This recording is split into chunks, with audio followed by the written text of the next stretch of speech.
নমস্কার বন্ধুরা, আমার আজকের গল্পের নাম রোদ চশমা। লেখিকা সুচিত্রা ভট্টাচার্য। বার 3বার, এবারও কেটে গেল লাইন। কেটে গেল না কেটে দিল? সমর্পণ কি সত্যিই তবে সম্পর্কটা ছিঁড়ে ফেলতে চায়? সেলফোনটা হাতে নিয়ে বোম হয়ে কিছুক্ষণ বসে রইল ঝিকমিক। ক্যান্টিনের ছেলেটা কখন চিকেন চপ রেখে গিয়েছে টেবিলে, ঝিকমিকের ভ্রুক্ষেপই নেই। মাঝে মাঝেই আনমোনা চোখ চলে যাচ্ছে মোবাইলের পর্দায়। অমনি বুকটা কেমন হু হু করে উঠছে। না, শালমল্লীরা যা বলছিল সেটাই সত্যি। নির্ঘাত এখন মঞ্জিনীর নৌকায় ভিড়েছে সমর্পণ। আশ্চর্য, এইভাবে ঝিকমিককে ডিচ করলো। এইভাবে টানা 8 মাস ধরে তারা স্টেডি চলছিল। একদিনও তাদের মধ্যে কোনো লড়াই ঝগড়া হয়নি। অকাতরে সে কত কি উপহার দিয়েছে সমর্পণকে। সব কিছু হজম করে বেমালুম অ্যানাকন্ডা বনে গেল, নাকি অজগর। পেট ভর্তি হয়ে গিয়েছে, এখন আর তাকাচ্ছেই না ঝিকমিকের দিকে। অত দামি একখানা ইতালিয়ান সানগ্লাস কিনে দিয়েছিল সমর্পণকে। টাকাটার জন্য বাবাকে কত টুপি টাপা দিতে হয়েছিল, তার এই প্রতিদান পেল ঝিকমিক। বিশ্বাসঘাতকতা তোমার আরেক নাম সমর্পণ। ক্যান্টিনে আজ তেমন ভিড় নেই। একই শনিবারের বিকেল, তাই আজ ভারত বনাম পাকিস্তানের ওয়ানডে। কার দায় পড়েছে 4:30 অবধি কলেজে বসে থাকার? নেহাত ঝিকমিকের আজ পা সরছে না, নইলে সেও তো কখনই হাওয়া হয়ে যেত। বিষণ্ণ মুখে ঝিকমিক চপ ভাঙল।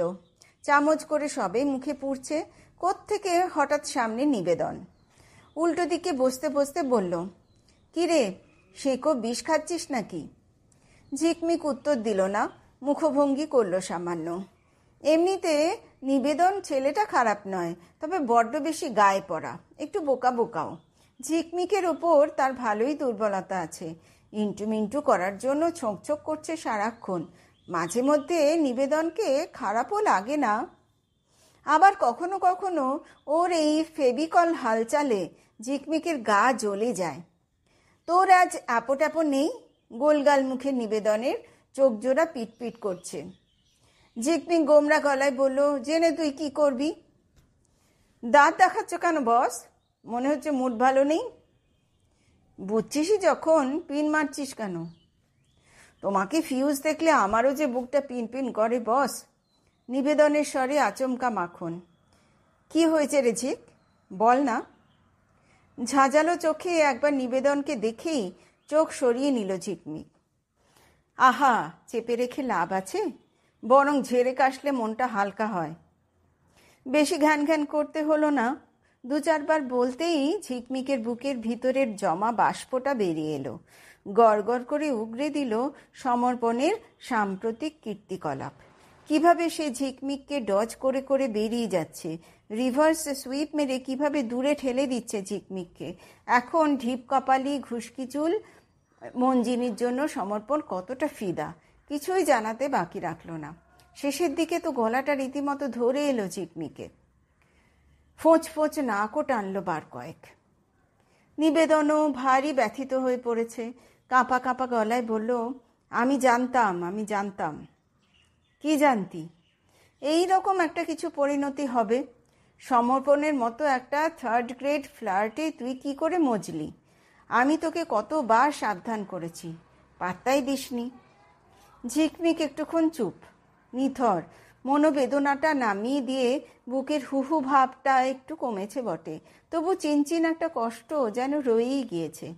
নিবেদন ফস করে জিজ্ঞেস করলো, তোরা কত দূরে গিয়েছিলি? মানে? ঝিকমিক থতমত। মানে ইউ ডোন্ট মাইন্ড তোদের সম্পর্কটা, মানে ঠিক কোন স্টেজে? কি হবে জেনে? না, জেনে কোনো লাভ নেই, জাস্ট কৌতূহল। নিবেদন সোজা হয়ে বসল। থাক গে যাক, পাস্ট ইজ পাস্ট। জীবনটাকে তুই আবার নতুনভাবে স্টার্ট কর। আমার আর কিছু ভালো লাগছে না রে, মরে যেতে ইচ্ছে করছে। বালাই ষাট, মরবি কেন? নিবেদন এক গাল হাসল, তারপর গাঢ় স্বরে বলল, ম্যাই হু না। নিবেদনের এই কথাটুকুতেই যেন কোনো জাদু ছিল। চমকে তাকিয়েছে ঝিকমিক। এই প্রথম ছেলেটার চোখ দুটোকে গরুর চোখ বলে মনে হচ্ছে না। অর্ধেক চপ ভেঙে নিবেদনের দিকে বাড়িয়ে নিচু গলায় বলল, নে শেয়ার কর। ঝড়ের মতো কেটে গেল 6টা মাস।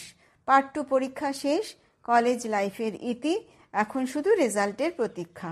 গত 6 মাসে অনেকটাই বদলে গিয়েছে ঝিকমিক। সমর্পণের শোক জুড়িয়েছে অনেকটাই, এতটাই ঠান্ডা যে রীতিমতো স্বর পড়েছে তাতে। এখন নিবেদনই তার ছায়াসঙ্গী, দুজনে একসঙ্গে ঘুরছে যত্রতত্র, নন্দন, একাডেমি, লেকের পার, গঙ্গার ঘাট। মাঝে তো একদিন বিনা কারণে ভিড় লঞ্চে চেপে বেলুর চক্কর মেরে এলো দুজনে। সারাক্ষণই চলছে কপত কপতির মতো সুধা বিনিময়। নিবেদনই বকবক করে বেশি, তবে শুনতে মন্দ লাগে না ঝিকমিকের। মনে হয় এই একটিমাত্র ছেলের চোখে তো অন্তত সে স্বর্গের অপ্সরী, বুঝিবা তার জন্য আকাশ থেকে মস্ত চাঁদটাকেও পেরে আনতে পারে নিবেদন। তবু যে কেন হঠাৎ হঠাৎ উদাস হয়ে যায় মন। হয়তো কোনো আইসক্রিম বারে ঝিকমিকের আঙুল নিয়ে খেলা করছে নিবেদন, ঝুপ করে ঠিক তখনই যেন কোথা থেকে এসে হানা দেয় সমর্পণ, সশরীরে নয় স্মৃতি হয়ে। আহা, সমর্পণটা কি দারুণ ম্যানলি ছিল।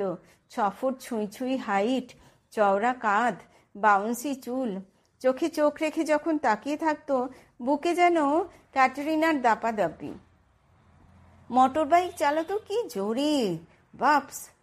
ঝিকমিক যেন উড়ছে, রকেটে করে তাকে উড়িয়ে নিয়ে যাচ্ছে সমর্পণ। এখন মোটর বাইকে সেই ব্যাকসিট মঞ্জিনীর দখলে।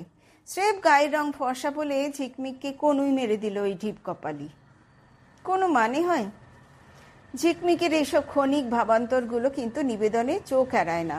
এই তো সেদিন বোটানিক্যাল গার্ডেনের অর্কিড হাউসের শুনশান নির্জনতায় ঝিকমিককে চুমু খাওয়ার উপক্রম করছিল।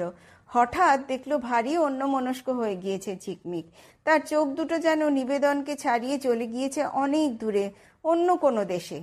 নিবেদনের মেজাজটা ঝুল খেয়ে গেল। বেজার মুখে বলল, এই তোর ব্যাপারখানা কি বলতো? কি হয়েছে তোর? মাঝে মাঝে মেঘলা হয়ে যাস কেন? ঝিকমিক আরো উদাস স্বরে বলল, কই না তো। বললেই হলো। নিবেদন ঝিকমিকের কাঁধে হাত রাখলো, জেরার ভঙ্গিতে বলল, তুই এখনো সমুর আজকেলটাকে ভুলতে পারিসনি, তাই না? জোর গলায় অস্বীকার করতে পারল না ঝিকমিক। অস্ফুটে বলল, হয়তো। এরকম করলে তো চলবে না, তোকে ভুলতেই হবে। চেষ্টা তো করছি। ভোলার একটা প্রসিডিওর আছে, অনেক সিস্টেমেটিক্যালি এগোতে হবে। কি রকম? তোদের মধ্যে যে লিঙ্কগুলো ছিল সেগুলো একদম ছিঁড়ে ফেল। তুই তো ওকে অনেক গিফট দিয়েছিলি, তাই না? ঝিকমিক ফোঁস করে একটা শ্বাস ফেলল। তা দিয়েছি। সবচেয়ে দামি জিনিস কি দিয়েছিস? ঝিকমিক মনে মনে ভাবল, আমার হৃদয়।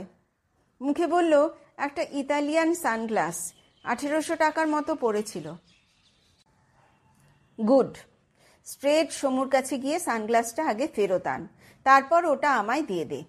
সমুকে দেওয়া সবচেয়ে দামি উপহারখানা যদি আমি চোখে পড়ে ঘুরি, তবে দেখবি সমুর ওপর মোহ আস্তে আস্তে কেটে যাচ্ছে। যা, তা হয় নাকি? হয় হয়, দেখ না ট্রাই করে। 2-1 সেকেন্ড ভাবল ঝিকমিক। বলল, কিন্তু দেওয়া জিনিস ফেরত চাইবো?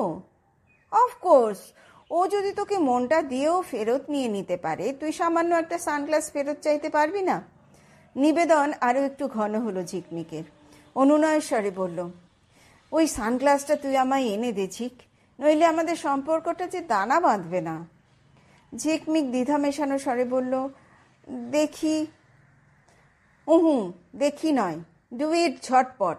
আমার কাছে খবর আছে সমু দিল্লি কেটে পড়ছে, তার আগেই ফয়সালাটা করে ফেল। মনের সঙ্গে প্রচুর লড়াই চালিয়েও সমর্পণের কাছে যেতে পারল না ঝিকমিক। ওভাবে কি দেওয়া জিনিস ফেরত চাওয়া যায়? পরের জন্মে তাহলে কালীঘাটের কুকুর হতে হবে না? তবে নিবেদনকেই বা সে দুঃখ দেয় কি করে?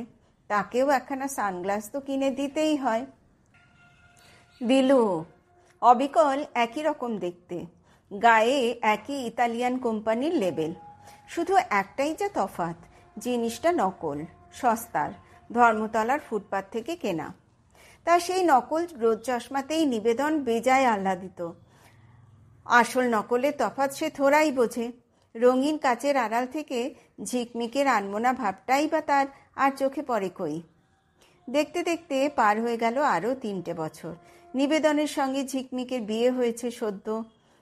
ঠিক সদ্য নয়, মাস 5 তো হলোই। সিমলা মানালিতে হানিমুন সারা। এখন দুজনেই মন দিয়েছে কাজকর্মে।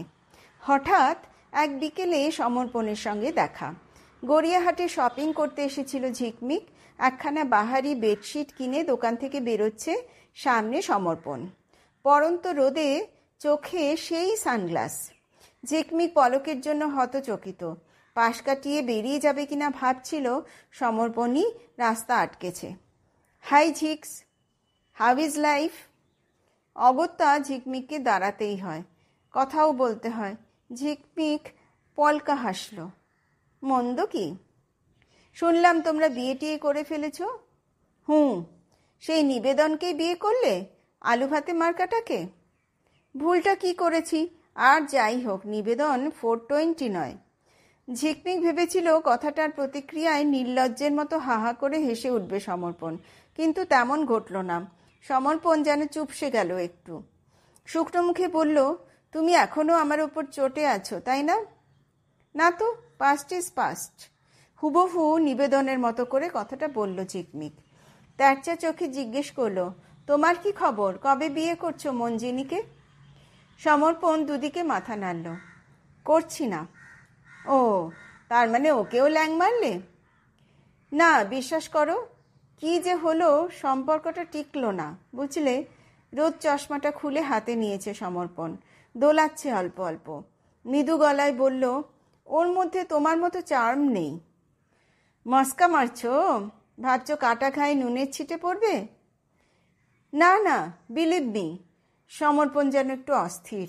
তোমার কাছে মিথ্যে বলবো না, মঞ্জিনী ছাড়াও আরও 2-4 জন এসেছে আমার জীবনে, কিন্তু কিন্তু ইউ আর ডিফারেন্ট ঝিক। আমি তোমাকে সত্যিই খুব মিস করি। ঝিকমিকের গাটা শিরশির করে উঠল। সমর্পণের ডায়লগবাজি বিশ্বাস করার কোনো মানে হয় না, তবু যে কেন দুঃখী দুঃখী মুখখানা দেখে মায়া জেগেছে বুকে। নাকি এ মায়া নয়, অন্য কিছু? একটা ভারী দীর্ঘশ্বাস ফেলল সমর্পণ। ক্ষণিক দেখল আকাশটাকে, তারপর রোদ চশমাটাকে ফের পরে নিয়ে বলল, বাই দ্য ওয়ে, তুমি নিশ্চয়ই হ্যাপি হয়েছ ঝিক? ঝিক মনে মনে ভাবল, কি করে হব, আসল রোদ চশমাটা যে তোমার কাছেই রয়ে গেল। গলায় নকল উচ্ছলতার হিল্লোল তুলে ঝিকমিক বলল, আমি ভীষণ সুখী, ভীষণ।